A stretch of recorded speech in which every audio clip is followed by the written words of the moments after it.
ದೇವರಿಗೆ ಭಕ್ತಿ ಸಮರ್ಪಣೆ ಅಥವಾ ಒಲಿಸಿಕೊಳ್ಳಲು ಹಿಂದೂ ಧರ್ಮದಲ್ಲಿ ಹಲವಾರು ವಿಧಾನಗಳಿವೆ. ಅದು ಮನೆಯಲ್ಲಿ ಅಥವಾ ದೇವಸ್ಥಾನ ಆಗಿರಬಹುದು. ದೇವರಿಗೆ ಭಕ್ತಿಯಿಂದ ಕಾಣಿಕೆ, ಸೇವೆ, ಅನ್ನ ಸಂತರ್ಪಣೆ, ಉರುಳು ಸೇವೆ ಹೀಗೆ ಹಲವಾರು ವಿಧಾನಗಳ ಮೂಲಕ ಭಕ್ತರು ತಮ್ಮ ಭಕ್ತಿಯನ್ನ ಸಮರ್ಪಿಸುತ್ತಾರೆ.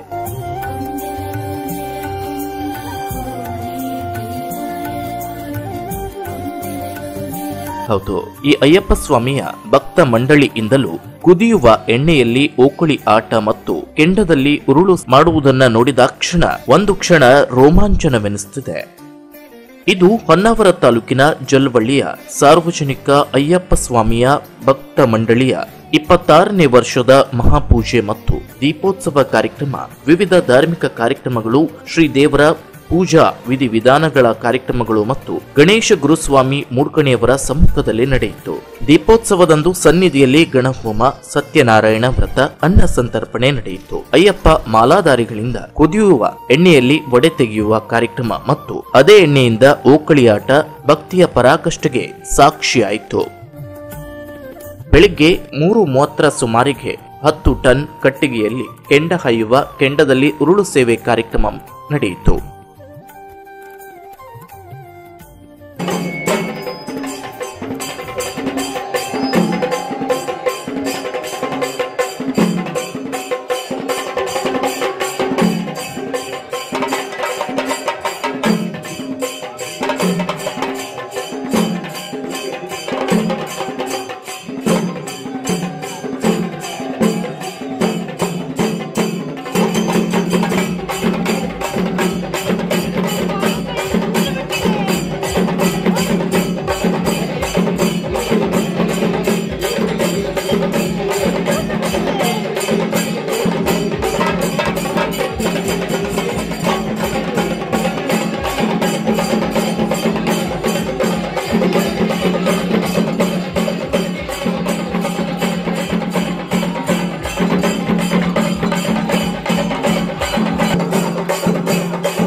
Koojalli times news Honnavar. ಸುದ್ದಿ ಹಾಗೂ ಕುತೂಹಲಕಾರಿ ಮಾಹಿತಿಗಾಗಿ ಕೂಜಳ್ಳಿ ಟೈಮ್ಸ್ ಚಾನೆಲ್ಗೆ ಸಬ್ಸ್ಕ್ರೈಬ್ ಆಗಿ, ಪಕ್ಕದಲ್ಲಿರುವ ಬೆಲ್ ಐಕಾನ್ ಅನ್ನು ಪ್ರೆಸ್ ಮಾಡಿ.